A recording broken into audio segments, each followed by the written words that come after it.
Distinguished Honourable Doctor of Science, Artis Lange, distinguished Albert Spells, distinguished speakers, honoured guests, ladies and gentlemen. I am humbled to be here in the presence of such extraordinary talents who showed great courage in pursuing their study of Joyce in very difficult circumstances. Thank you all so much for coming to today's Bloomsday celebration, taking place as it is at a time of unprecedented global challenge. In these difficult times, it is important to remember that in the words of Joyce himself, life is many days. These hard days which we've been facing together, and in Latvia so memorably, they will end, and we look forward to the blooming of a new day. I have just a few short remarks on the topic of Ulysses and optimism before you hear from our distinguished and expert speakers. Unlike many great works of literature, James Joyce's Ulysses does not have an iconic opening line. It begins with Buck Mulligan, Stephen Daedalus's roommate, walking downstairs in a round tower to shave. Stately, plump Buck Mulligan came from the stairhead, bearing a bowl of lather on which a mirror and a razor lay crossed. It is hardly memorable. It lacks the immediate hook of George Orwell's 1984. It was a bright, cold day in April, and the clocks were striking 13. Nor does it double as a snappy aphorism like the opening of Tolstoy's Anna Karenina. All happy families are alike. Each unhappy family is unhappy in its own way. The world evoked in the opening line of Ulysses is realistic, detailed, and carefully characterized, like the worlds of Henry James or George Eliot, near contemporaries of Joyce. The only hint it gives that the novel we are about to read is a little different is in the first word, stately. It's an unusual choice. It connotes formality, dignity, propriety, something important, but perhaps overly formal. And Ulysses is many things, but it is never formal. Luckily, Ulysses has one of the most iconic final sentences in literature. I haven't got enough time to quote it in its entirety, as the 18th and final chapter, as you know, of this novel has no punctuation and is composed of 8 paragraphs, each spanning approximately 4 regular pages.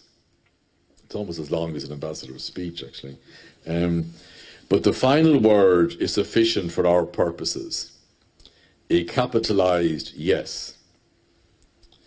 And it is important to note that the final yes is capitalized. It is an emphatic yes. And it is in this final moment that we fully understand Joyce's project. Joyce said yes.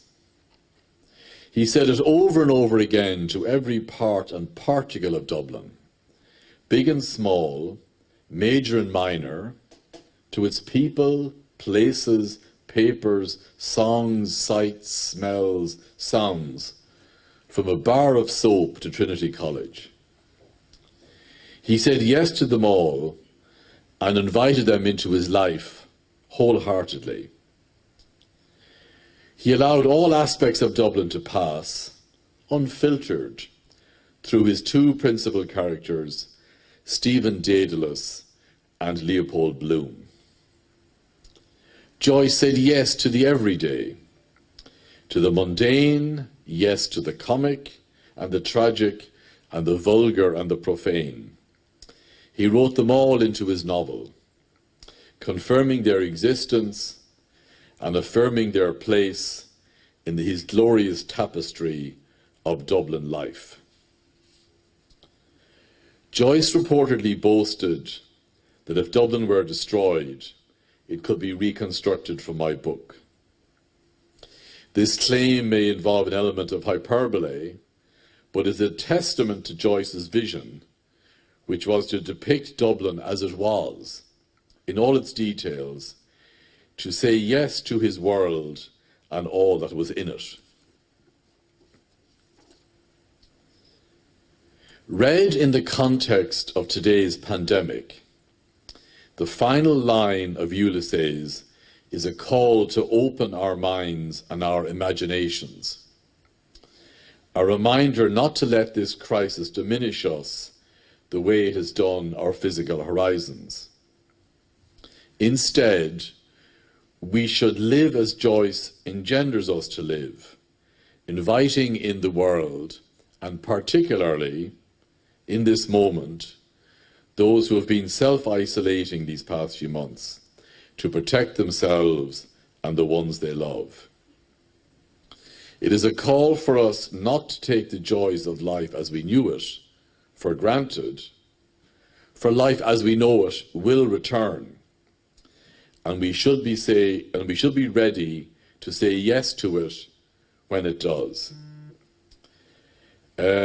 Finally, and it's always important to say finally in a speech, because it gives the audience something to hope for. While Joyce boasted of Ulysses, I, his fellow Irishman, would speak humbly of our embassy's gratitude to a Latvian citizen, Artis Leinch, and a new Latvian citizen, Mike Collier, for their exceptional commitment in bringing Ulysses to life in Latvia.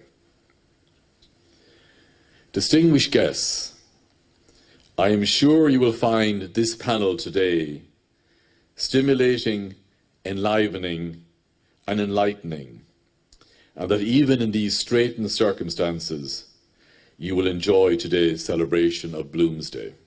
Thank you.